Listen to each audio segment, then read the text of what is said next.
안녕하세요. 자, 오늘은 교육 공무직 우리 직무 능력 검사에서 언어 논리력에 대해서 같이 한번 공부해 보도록 하겠습니다. 자, 언어 논리력이라고 하는 것 자체는요, 일단 여러 가지, 기본적으로 어휘와 단어, 문법에서 시작을 해서요, 여러 가지 독해 능력을 묻는 문제라든지, 글의 단락별로 적절한 배열을 묻는 문제, 다양하게 구성이 되고 있습니다. 그러니까 단기간에 공부를 하시는 분들이 많기 때문에 이 언어 논리 능력에 대해서 어려워하시는 분들이 굉장히 많은데요.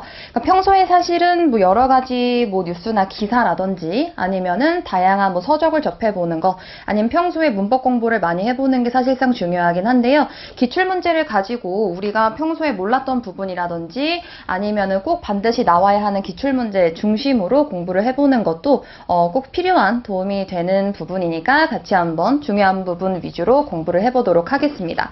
자, 처음 같이 해볼 부분은요, 어휘와 단어 그리고 문법에 관련된 내용입니다. 자, 보시면 여기 설명에 어휘력을 향상시키기 위해서는 다음과 같은 방법이 효과적이다 라고 하면서 제가 좀 전에 이야기했던 뉴스 기사를 자주 접한다, 아니면 관심 분야와 시사 문제에 관한 책을 많이 읽는다, 다양한 사람들과 대화의 기회를 많이 가진다 등등이 나타나 있는데요. 자, 이걸 중심으로 여기에서는 어떠한 문제들이 주로 출제가 되냐면요, 자, 어휘와 관련해서는 기본적으로 적절한 어휘를 찾는 문제들이 또 등장을 하고 있습니다. 자, 그 중에서는 우리가 평소에는 사실 주로 별로 크게 관심을 두지 않았던 한자어와 관련된 문제들도 주로 나오고 있고요. 단어와 관련해서는 단어의 의미 관계를 묻는 문제들도 자주 출제가 되고 있어요. 자, 의미 관계라고 한다면 우리가 비슷한 관계에 나타나 있는 유의 관계, 아니면 서로 정반대 의미를 가지고 있는 반의 관계, 아니면 하나의 단어 자체가 두 가지 이상의 뜻을 가지고 있는 다의 관계 등등이 나타나 있는데, 문제가 어떻게 나와 있는지 이따 다시 한번 살펴보도록 할게요. 자, 문법에 관련해서는요, 기본적으로 우리 맞춤법에 관련된 문제들이 출제가 되고 있습니다. 자, 단어 하나 안에서 볼 수 있는 맞춤법과 관련된 문제도 있고요. 아니면은 문장의 형태로 나오면서 비문을 적절하게 고치는, 그리고 적절하게 고쳐진 것을 찾는 이러한 문제들도 나오고 있습니다. 자, 그리고 외래어 표기법이라고 해서요, 자, 저희가 지금 흔히 사용하고 있는 외래어들, 그러니까 우리가 해야 되는 문제는 영어로 제시되어 있는 단어 자체를 한글로 어떻게 적절하게 표기를 할 것이냐와 관련된 문제들이 출제가 되고 있습니다. 자, 이와 관련해서 우리 같이 한번 문제를 풀어보도록 할게요.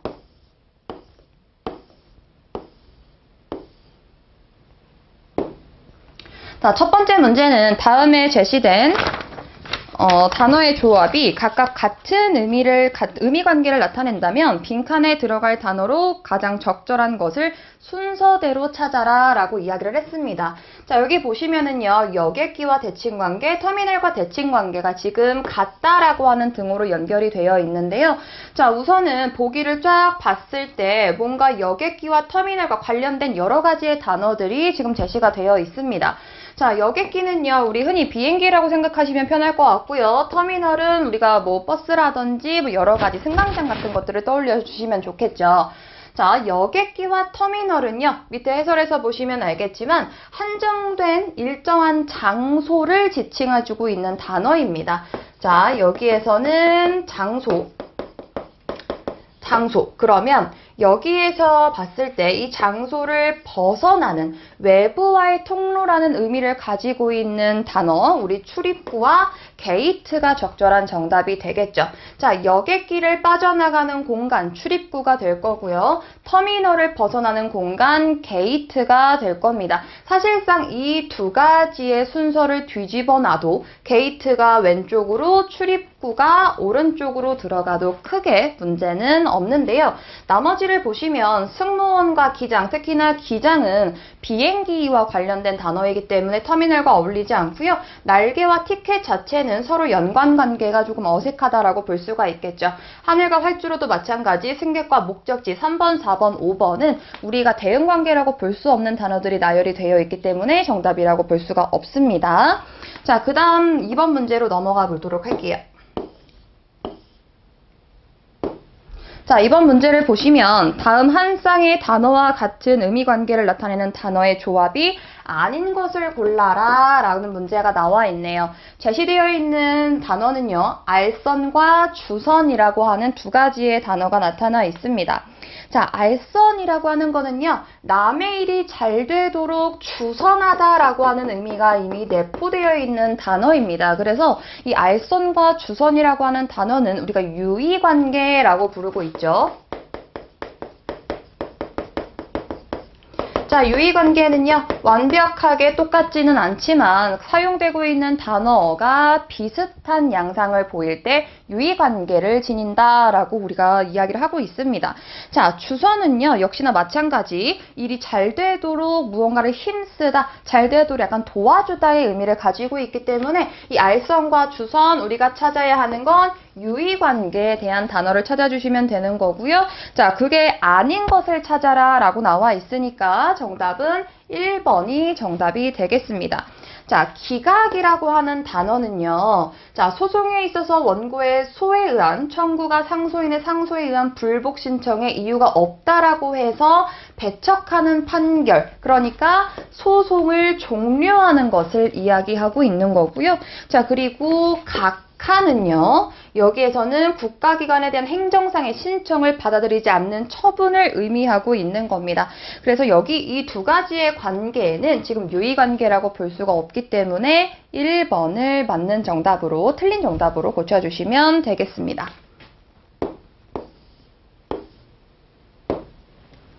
자, 3번은요, 단어의 의미관계를 묻는 문제가 아니라 이제 적절한 어휘의 선택을 묻는 문제가 제시가 되고 있는데요.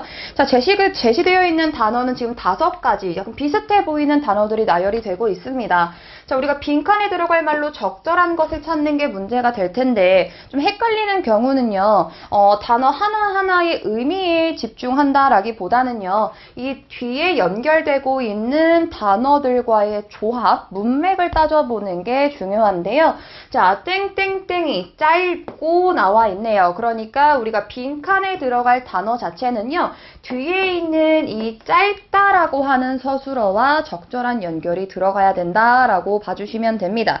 자, 그래서 땡땡이 짧고 자본이 적은 국내 중소기업들은 나타나 있네요. 어떠한 문제가 생기고 있다. 아, 그러면 이 중소기업들이 무엇이 짧을까라고 하는 걸 생각해 보면은요.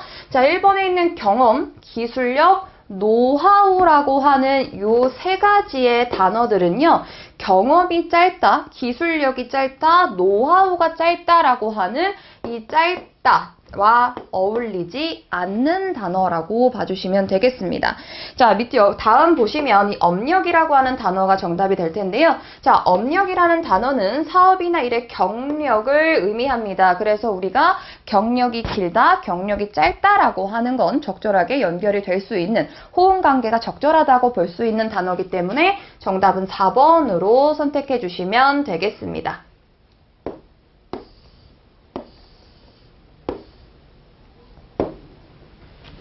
자, 4번 문제 넘어가 보도록 할게요. 자, 4번도 역시나 적절한 어휘를 선택하는 문제들이 제시가 되어 있는데요. 자, 집행, 단행, 횡행, 수행, 시행 전부 다 우리가 유사한 단어들이다. 유의관계가 나열이 되어 있습니다. 자, 그런데 유의관계라고 하는 거는요. 똑같은 단어를 지칭하고 있는 게 아니라 비슷한 단어를 지칭하고 있는 거기 때문에 정확한 그 의미 관계를 따져보는 게 굉장히 중요해요. 그래서 얘도 마찬가지로 이 단어 안에서 의미하고 있는 핵심 부분들을 잘 따져주시는 게 중요하고요. 이 문장 안에서 들어갔을 때 가장 어울릴 만한 단어를 찾아주는 게 정답이 되는 포인트가 되겠습니다. 자, 문장을 같이 한번 읽어보면은요. 자, 미국이 500억 달러 규모의 중국산 제품에 25% 추가 관세를 강행하기로 하자. 자, 무언가의 조치를 나타내고 있는 거죠. 무언가의 조치를 미국이 강행하기로 했습니다. 자, 그러자 중국도예요. 그러니까 미국이 먼저 강행하지 않았다면 중국은 무언가를 하지 않았을 것이다 라는 것도 우리가 생각해 보고 들어가셔야 합니다. 자, 중국도 곧바로 똑같은 규모와 강도의 보복 조치를 땡땡하기로 하였다라고 하는 게 나타나 있네요. 자, 밑에 있는 단어와 같이 우리가 답을 체크해 보면은요. 1번 집행을 봤을 때 법률, 명령, 재판, 처분 따위의 내용을 실행하는 일이라고 나타나 있습니다. 자, 그런데 우리는요. 관세를 강행하기로 했다라고 했을 때 어떤 정책적 조치를 이야기하는 거고 있기 때문에 집행이라는 단어는 어울리지 않다라고 볼 수가 있겠고요.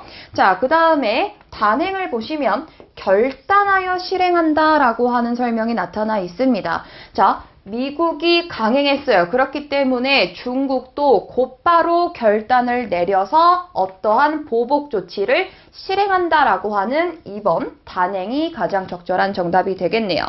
자, 횡행은요. 제멋대로 행동한다라고 했으니까 어울리지 않는 단어가 되겠고요. 수행이라고 하는 건 생각하거나 계획한 대로 일을 해낸다라고 하는 의미를 가지고 있습니다. 자, 그런데 계속 이제 우리가 반복하다시피 미국이 했기 때문에 중국도 한 거예요. 그러니까 중국의 조치는 애초에 계획된 게 아니라고 하는 걸 파악할 수가 있으니까 수행이라는 단어도 적절하지 않다라고 우리가 파악할 수 있겠네요.